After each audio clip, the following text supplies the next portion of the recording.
Okay. Last year, my husband introduced to all of you our incredible President of the United States. This year, it's my blessing, AmFest, and privilege to be able to introduce to you our incredible Vice President, JD Vance. JD Vance lives the American dream because he wants you guys to be able to live the American dream. I grew up in Middletown, Ohio, a small town where people spoke their minds, built with their hands, and loved their God, their family, their community, and their country with their whole hearts. But it was also a place that had been cast aside and forgotten by America's ruling class in Washington. Despite the closing factories and the growing addiction in towns like mine, in my life, I had a guardian angel by my side. She was an old woman who could barely walk, but she was tough as nails. I called her Mamaw, the name we hillbillies gave to our grandmothers. Thanks to that Mamaw, things worked out for me. After 9/11, I did what thousands of other young men my age did. I enlisted in the United States Marines. From Iraq to Afghanistan, from the financial crisis to the Great Recession, from open borders to stagnating wages, the people who govern this country have failed and failed again. That is, of course, until a guy named Donald J. Trump came along. President Trump represents America's last best hope to restore what, if lost, may never be found again. A country where a working-class boy born far from the halls of power can stand on this stage as the next Vice President of the United States of America. For Charlie, we will speak the truth every single day. For Charlie, we will rebuild this United States of America to greatness. We will never cower, even when staring down the barrel of a gun. For Charlie, we will remember that it is better to stand on our feet defending the United States of America and defending the truth than it is to die on our knees. May our Heavenly Father give us the courage to live as Charlie lived. That is what we must do for Charlie. Ladies and gentlemen, please welcome Vice President JD Vance.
Wow.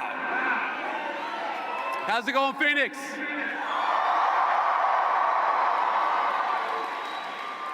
It's so good to be here with you all on this amazing day to close out an amazing AmFest 2025.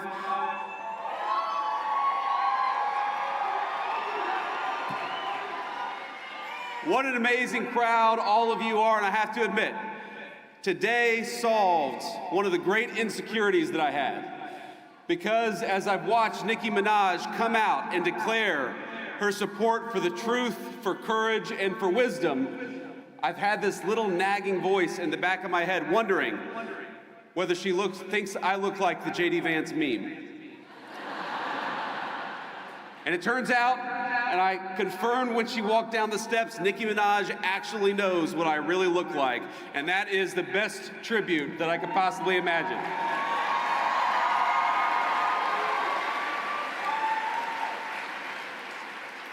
I have to start off with a note of gratitude. Erica, I cannot thank you enough for your strength, your grace, and your kind words of support for this administration and for me personally.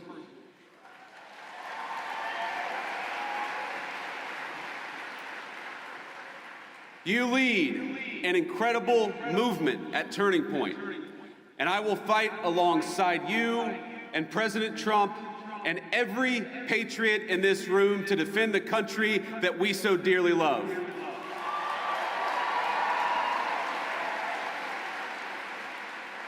And when I say that I'm going to fight alongside of you, I mean all of you, each and every one. President Trump did not build the greatest coalition in politics by running his supporters through endless, self-defeating purity tests. He says, "Make America great again," because every American is invited.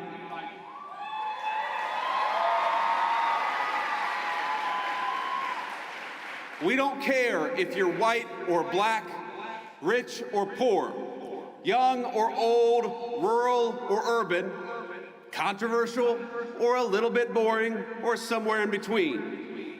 People of every faith come to our banner because they know that the America First movement will make their lives better, and they also know that the Democrats don't care about anything other than maybe transing their kids. So if you love America, if you want all of us to be richer, stronger, safer, and prouder, you have a home on this team.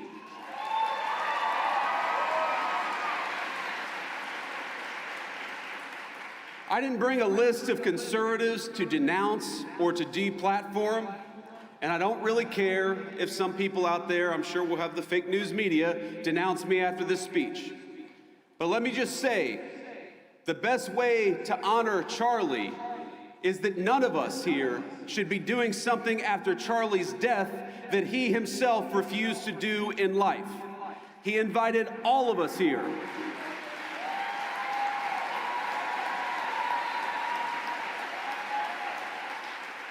Charlie invited all of us here for a reason, because he believed that each of us, all of us, had something worth saying, and he trusted all of you to make your own judgment. And we have far more important work to do than canceling each other. We have got to build, and President Donald Trump is a builder.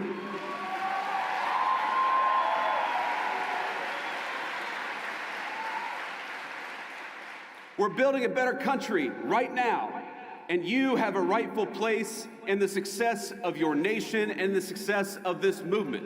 And we build by adding, by growing, not by tearing down. Charlie Kirk was a great builder too. He understood that any family can have its disagreements, its tough conversations. We can learn and improve and treat one another better. We can love each other despite the disagreement. But winning demands teamwork. And I am honored to be on Turning Point's team. I'm honored to be on your team, and I will stay that way.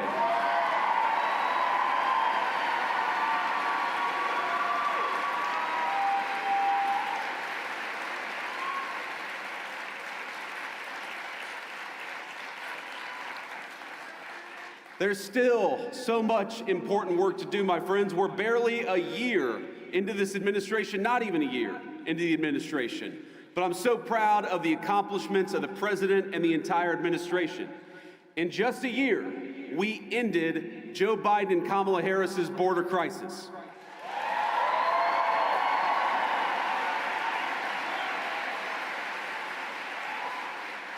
December marks 7 months straight of zero releases at the southern border.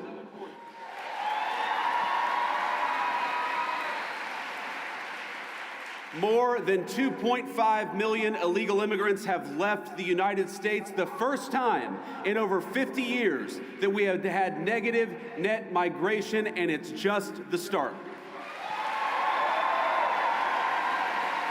When you restore sanity at the border, it shows up everywhere else. Rent prices are dropping 4 months in a row, and more native-born Americans are working than ever before. Kamala Harris opened the border and destroyed the economy. The Trump administration gave you net negative migration and much more job creation.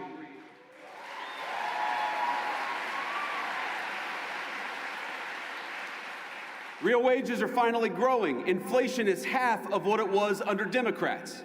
Gas prices are their lowest in years. And we have finally made it clear that in the United States, we believe in hard work and merit. Unlike the left, we stand against treating anybody, and I love what Nikki said about this. We don't treat anybody different because of their race or their sex. So we have relegated DEI to the dustbin of history, which is exactly where it belongs.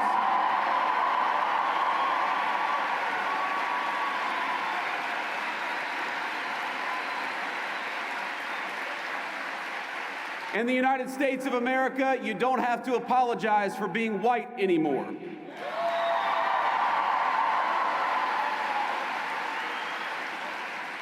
And if you're an Asian, you don't have to talk around your skin color when you're applying for college, because we judge people based on who they are, not on ethnicity and things they can't control.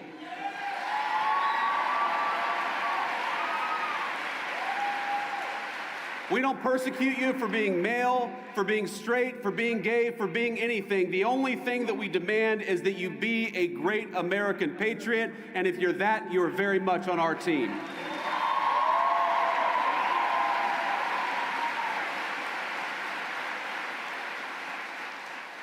Just consider the contrast. Kamala Harris used the government to censor you. We're using, in the Trump administration, the government to protect your free speech, whether it's on college campuses or in the digital marketplace of ideas.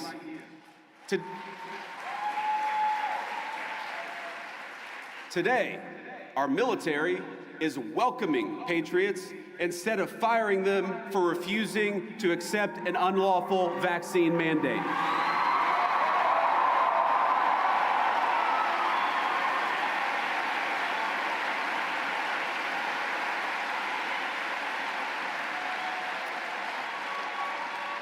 And to honor Charlie, but also to honor all of you, we're working to end the scourge of left-wing violence in the United States of America. We're going after the far-left crime networks, but we're also going after the monsters that fund them. We don't just want to go after the Antifa member who threw a brick at an ICE agent. We want to know who bought the brick, and we're going to prosecute them too.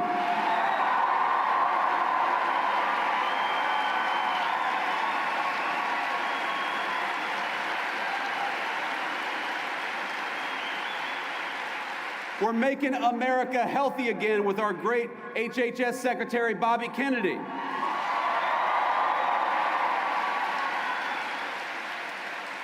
We're bringing drug prices down and purging our food supply of the poison that had built up over a generation.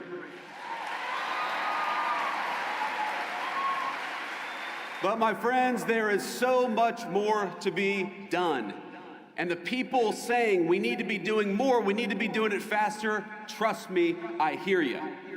Greatness awaits every single one of you in the America First movement we are building together, but we need your help to get there. Do you want more prosecutions? Great. So do we.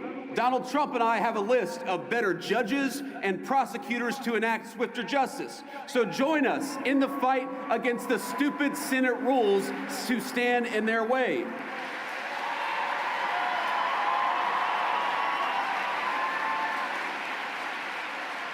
Do you want faster deportations? So go to ice.gov/join, because we're building an army of patriots and we need good people who care about the country to help us secure the border and do it even faster.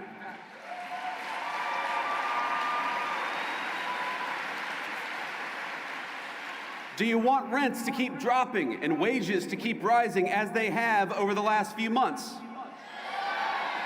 Then mobilize with us. Don't hand power back to the people who tanked the economy in the first place. Join the America First movement, and you will always have a place on our great team.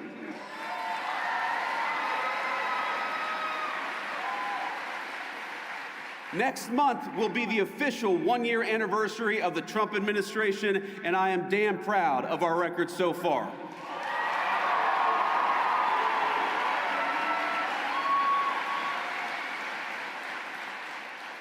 Now, the Democrats are already talking about 2028, and it looks like they're going to nominate a California liberal who's presided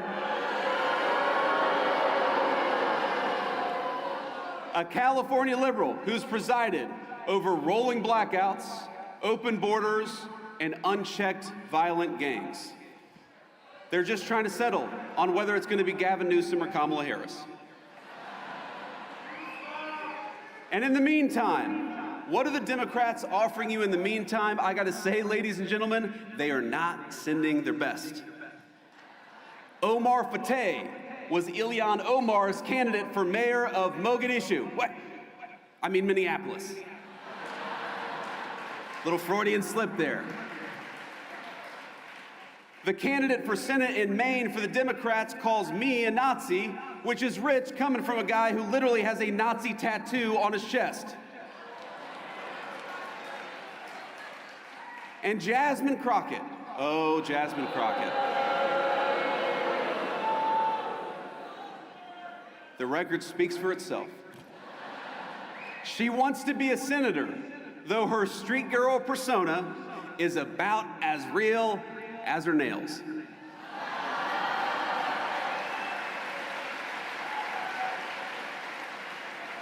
But ask yourself, what do all of these people have in common? And the unfortunate answer is they are puppets. They don't actually matter. They are cogs in a machine that wants to make you poorer, that wants to make you less powerful, and wants to make you less safe in the country your ancestors built. And while President Trump and I are doing everything we can to break that machine, the left is still there, my friends, and they are still very powerful. Don't delude yourselves. It's the activist groups who want to poison your kids with hormone replacement therapy and toxins in your water supply. It's the corporate boardrooms pushing diversity quotas while whining about the fact that Donald Trump won't let them ship American jobs overseas anymore, and boo-hoo to that. It's the rogue district judges who issued nationwide injunctions every time the president lifts a finger. It's the Soros DAs who cheered on as their cities burned. What unites them? They win when our country loses. They get rich when you get poorer. They hire the illegals that they bring in to take your jobs. They drink fine wine in the countries they ship your jobs to. They censor you because they'd rather destroy the Constitution than risk losing an argument. They bring in millions of voters because they know they can't win the argument with the people who are already here. And you know what else unites them? We are going to kick their ass next November and every year after that.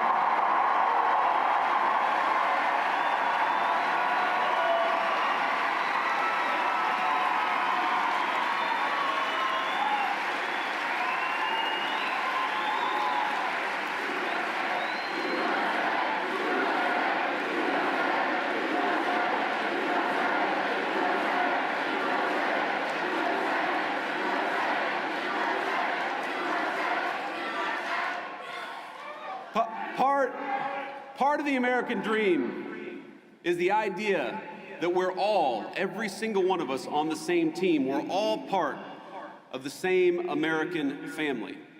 If you want to destroy that, do what Democrats have done, not just for the last 5 years, but for the last 30 or 40. Make one race the enemy of another. Make one gender the enemy of the other. Make Americans suspect and despise each other instead of loving their shared country. When I think about some of the most impassioned debates happening in our country, the nature of citizenship, of what it means to be an American, it all speaks to an obvious truth. Americans are hungry for identity. We're hungry for belonging. We're hungry for a sense of our place in the world. And it's no surprise why. For many years, our fellow Americans have been dealing with a globalized economy that homogenized cultures and hollowed out our towns. Academics and activists pushing race and gender politics down everyone's throat 24/7. Big tech overlords using their internet platforms to censor stories that challenge the dominant far-left narrative in our country. More than any time I can recount, people are talking about American identity and figuring out what it is that unites us. But I want to say something here. The only thing that is truly served as an anchor of the United States of America is that we have been, and by the grace of God, we always will be, a Christian nation.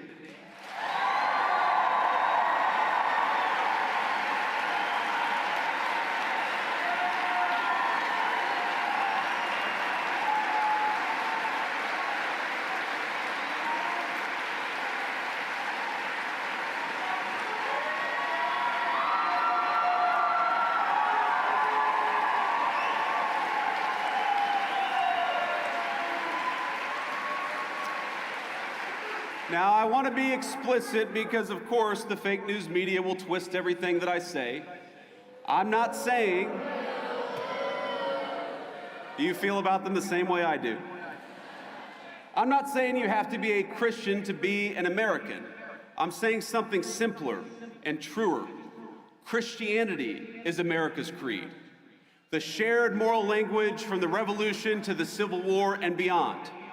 Across that history, our country's major debates have always centered on how we could best as a people please God. That creed, think about it, that creed motivated our understanding of natural law and rights, our sense of duty to one's neighbor, the conviction that the strong must protect the weak, and the belief in individual conscience. Even our famously American idea of religious liberty is a Christian concept. Because we're all creatures of God, we must respect each individual's pathway to that God. But over the last 50 years, there has been a singular focus, a war that has been waged on Christians and Christianity in the United States of America.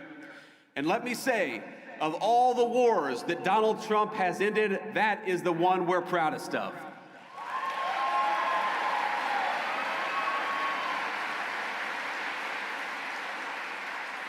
For decades, the left has labored to push Christianity out of national life.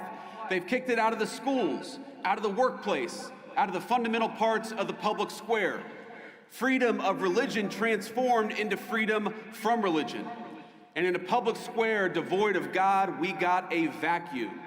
And the ideas that filled that void preyed on the very worst of human nature rather than uplifting it. They told us not that we were children of God, but children of this or that identity group. They replaced God's beautiful design for the family that men and women could rely on and turn to one another, with the idea that men could turn into women so long as they brought the right bunch of pills from Big Pharma. They had all the religious fervor of a zealous convert without any of the grace or forgiveness of a true Christian. Scripture tells us, "By your fruits ye shall know them." And we might ask, what are the fruits of these people and their principles? And the answer is a man named Tyler Robinson who killed my friend.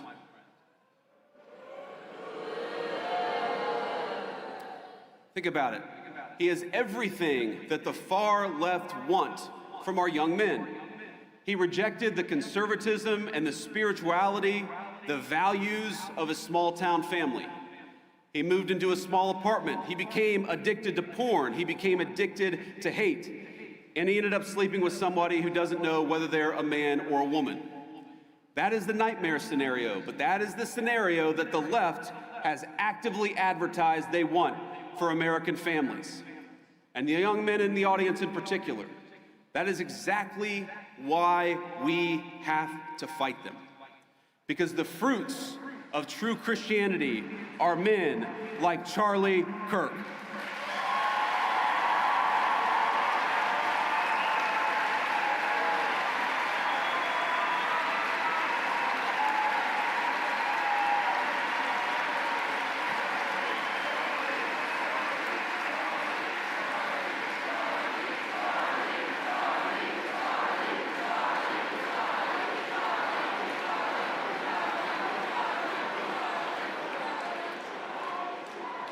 The fruits of true Christianity are good husbands, patient fathers, builders of great things, and slayers of dragons. And yes, men who are willing to die for a principle if that's what God asks them to do.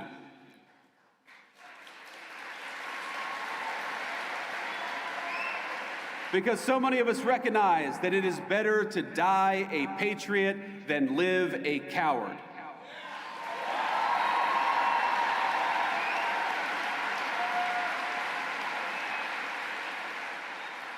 I'm going to tell you something I haven't talked about publicly before, but in the days after Charlie's death, I struggled a great deal. I'm sure many of you did too. I remember watching every video of the assassination, looking for clues, trying to understand what happened. I'd try to hide my friend and that terrible bullet hitting him, but I would try to look around. I stayed up all night for many nights in a row, researching every conspiracy theory, going down every rabbit hole. When my lovely wife, Usha, told me to come to bed, I told her I owed it to Charlie to try to uncover every stone, and so that's what I tried to do.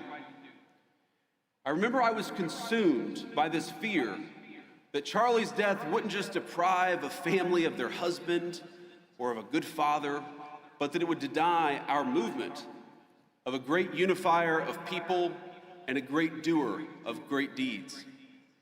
It's the only time I can remember my wife ever telling me that she was really worried about me. She told me it many times. But what saved me was not lying to myself, but accepting the reality of the fight that we're in.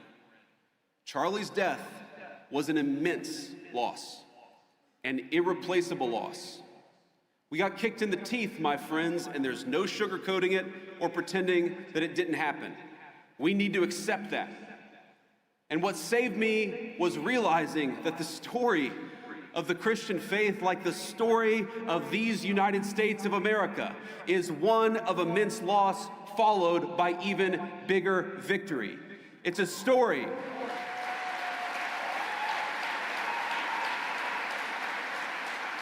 It's a story of very dark nights followed by very bright dawns. What saved me was remembering the inherent goodness of God and that His grace overflows when we least expect it. Not long ago, I spent time at a Christian men's ministry just a couple of weeks ago. And here's what they do. They take men who struggle with addiction or homelessness and they help them get back on their feet. They feed them, they clothe them, they give them shelter and financial advice. They live out the very best part of Christ's commission. Now afterwards, I had lunch with 4 of these men. It was a couple of white guys, a Hispanic guy, and a black man. They had all struggled in their unique ways. Some had lost contact with their family, some of them for a very long time. Others were desperate to rebuild relationships with their kids so that they could see them on Christmas. But all of them were back on their feet. And what saved them? It wasn't racial commonality or grievance. It wasn't some philosophical jargon. It wasn't a DEI prep course, and it wasn't a welfare check. It was the fact that a carpenter died 2,000 years ago and changed the world in the process.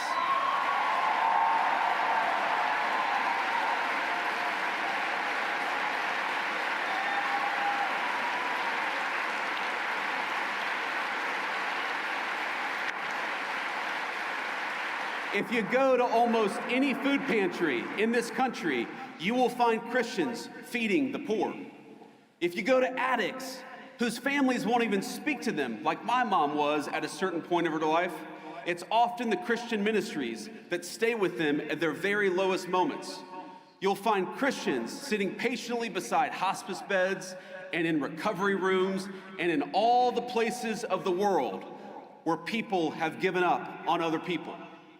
And this is the moral truth we strive to center in our work in the Trump administration and in this great movement of ours. A true Christian politics, it cannot just be about the protection of the unborn or the promotion of the family, as important as those things absolutely are. It must be at the heart of our full understanding of government. Why do we penalize corporations that ship American jobs overseas because we believe in the inherent dignity of human work and every person who works a good job in this country. Why? Why have we worked, without the help of Congress, to restrict H-1B visas, for example? Because we believe it is wrong for companies to bypass American labor just to go for cheaper options in the third world.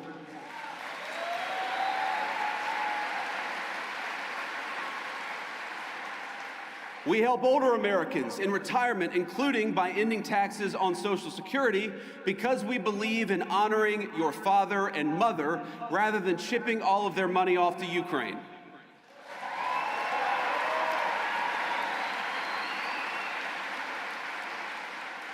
We believe in taking care of the poor, which is why we have Medicaid, so that the least among us can afford their prescriptions or to take their kids to see a doctor. And it's why we are outraged at the injustice of Tim Walz allowing Somalian immigrants to defraud that program to the tune of billions of dollars. It ought to go to Americans, because that's who it's there for.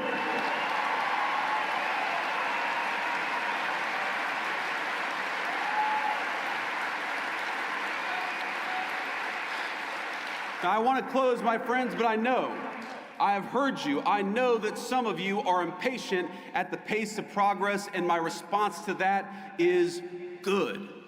Be impatient. Use that desire for justice for your country as fuel to get involved in this movement in a bigger and better and more powerful way. I know some of you are discouraged by the infighting over any number of issues. Don't be discouraged. Wouldn't you rather lead a movement of free thinkers who sometimes disagree than a bunch of drones who take their orders from George Soros?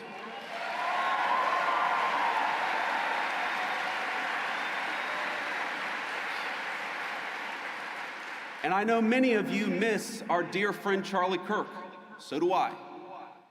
I miss his optimism. I miss his energy.